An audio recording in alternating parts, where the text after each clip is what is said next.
கல்வியா செல்வமா வீரமா,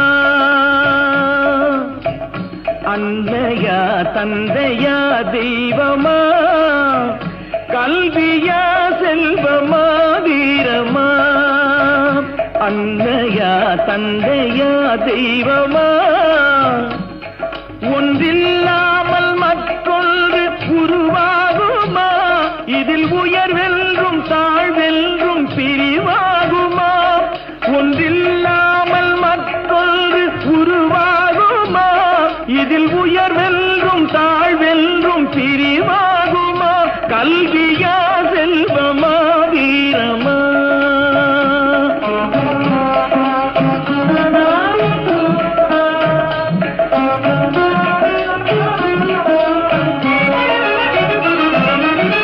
படித்தவன் கருத்தெல்லாம் சபை